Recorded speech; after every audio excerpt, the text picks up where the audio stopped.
Che ne pensate delle nuove regole per i monopattini? Siete a favore? Siete contro? A me sembra che le norme introdotte col nuovo codice della strada abbiano sollevato un enorme polverone negli ultimi giorni e secondo me c'è stata anche moltissima confusione su alcuni dei punti più specifici e quindi è arrivato il momento di fare chiarezza. In questo video vi spiegherò in dettaglio quali sono le regole introdotte dal nuovo codice della strada e vi ricorderò anche quelle già in vigore, perché di regole in realtà ce n'erano tante anche prima, ma ne parleremo meglio nel corso del video. Parleremo anche dei servizi di noleggio di monopattini perché il nuovo codice della strada introduce delle regole che colpiscono in particolare questi servizi e chissà se riusciranno poi ad essere applicate davvero. La faccenda è complicatissima, ve lo dico subito, ma cerchiamo di capirci qualcosa insieme. Prima di iniziare, come sempre, vi chiedo di fare un like su questo video e di iscrivervi al nostro canale, attivando anche la campanella delle notifiche per rimanere sempre aggiornati su tutti i contenuti che pubblichiamo.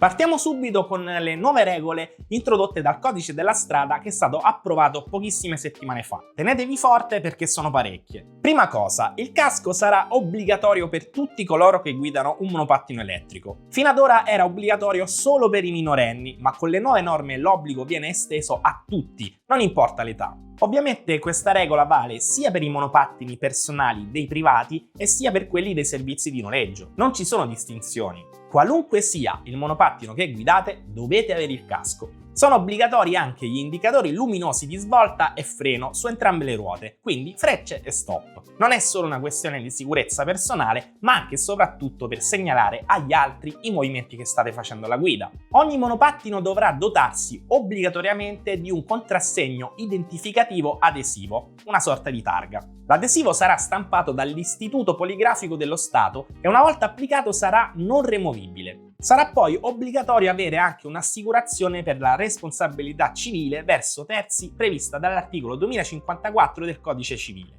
In realtà questo tipo di assicurazione esiste già da diverso tempo e può essere attivata sia per chi guida un monopattino elettrico che per chi invece guida una bici o un altro tipo di veicolo. Altra nuova regola importantissima: non sarà più possibile uscire dai centri urbani con i monopattini elettrici. Questo divieto esisteva già fino a 3 anni fa, poi era stato tolto e ora è tornato col nuovo codice della strada.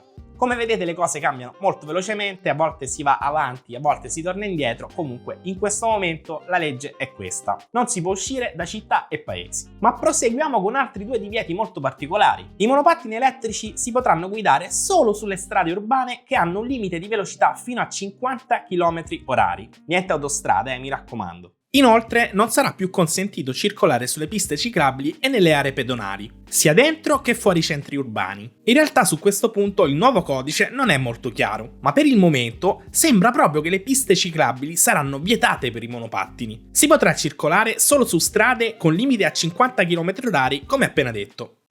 Bene, ora che abbiamo capito quali sono le nuove regole in arrivo, facciamo anche un bel ripasso delle vecchie regole già in vigore. E lo voglio fare in particolare perché mi è sembrato che la maggior parte delle persone non conosca l'attuale regolamentazione dei monopattini. Negli ultimi giorni ho letto una marea di commenti surreali sui social di persone che dicevano cose del tipo: bene che finalmente hanno messo delle regole per i monopattini, finora tutti facevano quello che volevano con sti monopattini, era un Far West. Ecco, vi tranquillizzo, non è per niente così. Anche prima dell'approvazione del nuovo codice della strada c'erano leggi molto chiare e molto restrittive per l'utilizzo dei monopattini. Non è mai stato un mondo senza regole e senza leggi. Ora ve ne dico qualcuna così capiamo insieme di cosa stiamo parlando. Non tutte, perché sono tantissime, però almeno quelle principali bisogna saperle. Prima di tutto, i monopattini possono essere guidati senza patente, ma bisogna avere almeno 14 anni. Non è possibile montare un sellino, si può guidare solo in piedi. Non si possono trasportare carichi di oggetti o di animali. Non si può né trainare né farsi trainare da altri veicoli. E ovviamente sul monopattino è consentito andare soltanto da soli. Non è possibile andare in 2, in 3 o in 20, solo uno e stop. Il motore elettrico integrato non può superare il limite di 500 watt di potenza nominale continua. Esistono ovviamente tanti monopattini che hanno potenza di picco più alta, anche oltre 1000 watt, ma poi entra in gioco il limite di velocità. A proposito di questo, il limite di velocità per i monopattini elettrici in Italia è di 20 km/h sulle strade urbane. un limite più basso anche di quello delle bici elettriche, che possono andare fino a 25 km/h. Inoltre, nelle aree pedonali il limite per i monopattini è di soli 6 km/h, praticamente bisogna andare a passo d'uomo. Valgono poi tutte le normali regole della strada che si applicano anche a bici, auto, moto e altri veicoli. Non si va contromano, non si va sul marciapiede, si devono rispettare gli stop, i sensi unici e tutti gli altri obblighi previsti dal codice. Insomma, bisogna essere persone civili anche sul monopattino. Ma cosa succede a chi non rispetta tutte queste regole? Ci sono le multe, ovviamente. L'importo dipende da quale divieto violate, ma attenzione che le sanzioni possono essere molto salate. Ad esempio, la multa per chi circola senza assicurazione va da 100 a 400 euro. Quella per chi circola con un monopattino privo di frecce e freno su entrambe le ruote va invece da 200 a 800 euro. Poi per violazioni ancora più gravi è previsto anche il sequestro del mezzo o peggio ancora. E anche qui voglio sottolineare la cosa. Ci sono regole chiare e multe già stabilite per chi non le rispetta. Molte di queste c'erano anche già da prima e ora sono ancora più chiare e più punitive. Veniamo ora ad uno dei punti più incasinati di questa faccenda. Cosa succede per i servizi di noleggio di monopattini? In poche parole, rischiano di sparire tutti, perché adeguarsi a queste nuove norme nella pratica è molto complicato. Per quanto riguarda la targa, non ci sono tanti problemi, perché basta mettere l'adesivo ad ogni singolo monopattino.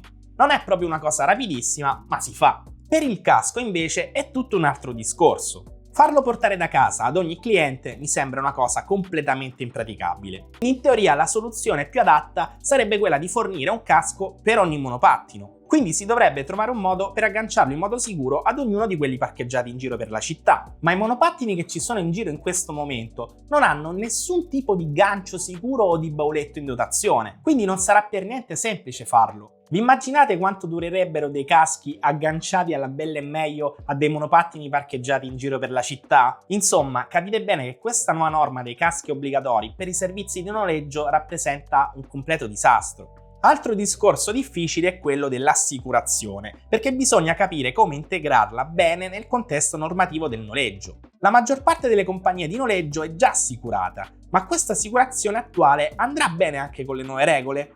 Al momento non è chiaro. Pagare un'assicurazione per ogni singolo monopattino tra quelli disponibili per il noleggio sarebbe un salasso per le aziende che operano nel settore, quindi chi lo sa cosa decideranno di fare. Alcuni dirigenti delle principali aziende di noleggio di monopattini che operano in Italia hanno già espresso un po' di critiche e si sono soprattutto detti molto preoccupati per il loro business. C'è il serio rischio che i servizi non riescano ad applicare bene tutte le nuove norme e soprattutto che i clienti calino molto dopo l'entrata in vigore della legge. Parere mio personale: se il governo deciderà di far applicare alla lettera tutte le nuove norme anche per i servizi di monopattini a noleggio, allora molte delle aziende, quasi tutte secondo me, andranno via dall'Italia o chiuderanno baracca. Mi pare davvero molto difficile poter rientrare dei costi se bisognerà poi fornire casco, assicurazione, una manutenzione più approfondita e chissà che cos'altro per ogni singolo monopattino elettrico a noleggio. Per questo tipo di aziende la situazione non è per niente buona. Ora, se vi state chiedendo quando entreranno in vigore le nuove norme per i monopattini, la risposta non c'è ancora. Quello che sappiamo al momento è che la legge sarà valida solo dopo 15 giorni dalla pubblicazione del nuovo codice della strada in Gazzetta Ufficiale. E questo potrebbe avvenire entro pochi giorni dalla pubblicazione di questo video oppure tra qualche settimana. Insomma, comunque si tratta di poco tempo. Il vero problema è che per alcuni punti specifici del nuovo codice della strada è necessario un decreto attuativo del Ministero delle Infrastrutture e dei Trasporti e per quello probabilmente bisognerà attendere ancora qualche mese. Mi riferisco in particolare alla questione della targa e dell'assicurazione per i monopattini, su cui ci sono ancora diversi punti oscuri. Come detto, la targa adesiva dovrà essere stampata dall'Istituto Poligrafico dello Stato, ma per adesso non esistono ancora informazioni su come si farà a richiederla. Non se ne sa niente. Sull'assicurazione va anche peggio. Non l'ho ancora detto sinora perché c'è ancora molta confusione in merito, ma l'obbligo di assicurazione stabilito dal nuovo codice della strada italiano va in conflitto con una sentenza della Corte di Giustizia europea. Ascoltate bene. Per questa sentenza, tutti i velocipedi che vanno a meno di 20 km/h non sono obbligati a pagare alcuna assicurazione. Dunque, in teoria, anche i monopattini elettrici sarebbero esentati. E ovviamente, essendo l'Italia parte dell'Unione Europea, questa sentenza della Corte di Giustizia europea dovrebbe valere anche per l'Italia. Non sarebbe la prima volta che il governo italiano vara una legge che va in contrasto con altre normative già stabilite dall'Unione Europea. Quindi è probabile che si riuscirà a trovare una quadra in qualche modo, come è successo per altri casi. Allo stesso tempo, proprio per questo motivo, i tempi di pubblicazione del decreto attuativo si allungheranno ancora di più. Insomma, per avere delle informazioni definitive su come e quando fare l'assicurazione per i monopattini, bisognerà aspettare un bel po'. In ogni caso, come già vi avevo detto prima, le assicurazioni per i monopattini esistono già. Molte delle compagnie di assicurazioni in Italia offrono già l'assicurazione per la responsabilità civile con un costo a partire da 40 euro circa. Se poi volete attivare una polizza più completa, ci sono diverse opzioni che si possono aggiungere, ovviamente pagando un po' di più. C'è un punto che finora non ho ancora toccato ed è probabilmente quello più delicato in assoluto: la gestione dei controlli. In Italia siamo storicamente molto bravi a fare leggi su leggi, decreti su decreti, che poi però vengono totalmente ignorati dalla maggior parte della popolazione perché tanto nessuno controlla. Sia chiaro, non me la sto prendendo con nessuno, ma potrei citare 1000 esempi di normative anche molto importanti che vengono violate quotidianamente. Giusto per rimanere in ambito di trasporti, io abito a Firenze e quasi tutti i giorni vedo automobilisti senza cintura, gente che guida mentre parla al telefono, oppure parcheggi in seconda fila come se piovesse, e forse è meglio che mi fermo qua. Sono tutte cose vietate, chiaramente, eppure vedo tantissime persone che ancora lo fanno. E allora, come si combattono questi fenomeni? Uno dei modi più efficaci è sicuramente fare più controlli, e per i monopattini vale lo stesso discorso. Vi ho spiegato in maniera molto chiara che le regole ci sono già e c'erano già da anni. Se tuttora vediamo gente che va in giro in due su un monopattino, oppure che guida contromano o che va oltre i limiti di velocità, è perché non ci sono abbastanza controlli per i monopattini, o meglio, per chi li guida. Quindi bisogna essere chiari. Lo Stato può fare altre 100 nuove regole con multe ancora più salate, ma se nessuno le farà rispettare, le cose non cambieranno di una virgola. E questo vale per i monopattini, vale per le auto, vale per tutta una serie di grandissimi problemi che ci sono nel nostro paese e in tutto il mondo. Io vi assicuro che ci sono tantissimi guidatori di monopattini che si comportano alla perfezione e rispettano già da ora tutte le regole, sia quelle vecchie sia quelle nuove. Ma purtroppo ci sono anche tantissimi altri che non le rispettano e non vengono controllati. Spero che questa sia quindi l'occasione giusta per fare le due cose insieme. Da una parte nuove regole, dall'altra più controlli e alla fine si dovrebbe ottenere più sicurezza per tutti. Bene, spero di aver fatto una panoramica quanto più completa possibile della situazione dei monopattini elettrici in Italia. Anche se, ve lo dico molto sinceramente, per me il destino dei monopattini in questo paese è molto precario. Se dovessero entrare in vigore tutte le nuove norme, soprattutto quelle per la targa e per l'assicurazione, sono abbastanza certo che il numero degli utilizzatori crollerà di botto. Di monopattini elettrici non se ne vendono poi chissà quanti in Italia e con le nuove norme il mercato si potrebbe ridurre ancora di più. Personalmente questo mi dispiace molto perché il monopattino secondo me è un'ottima alternativa per muoversi in città, soprattutto sulle distanze brevi. È un mezzo ecologico, a bassissime emissioni, occupa poco spazio in casa o in garage, si può trasportare a mano abbastanza facilmente, insomma ha tantissimi vantaggi. E alcuni di questi sono così specifici che gli altri mezzi elettrici o muscolari non ce li hanno, neanche le bici. E in questo periodo in cui si parla tantissimo e giustamente di crisi climatica, di transizione energetica, di tutti i problemi ambientali che ci sono, è giusto creare delle leggi per limitare l'uso di un mezzo ecologico e sostenibile come il monopattino elettrico? Capite che la questione è molto più complicata di come appare superficialmente. Sicuramente ci sarebbe ancora tantissimo da dire sia per la questione dei monopattini elettrici sia per tutto il resto di cui abbiamo parlato, ma lascio a voi lo spazio nei commenti per dire la vostra. Se avete domande o volete semplicemente esprimere la vostra opinione, scrivete qui sotto che ne parliamo insieme. In descrizione vi lascio anche i link ad alcuni articoli che abbiamo realizzato in cui ci sono elencate le nuove regole e altre informazioni importanti per chi utilizza i monopattini.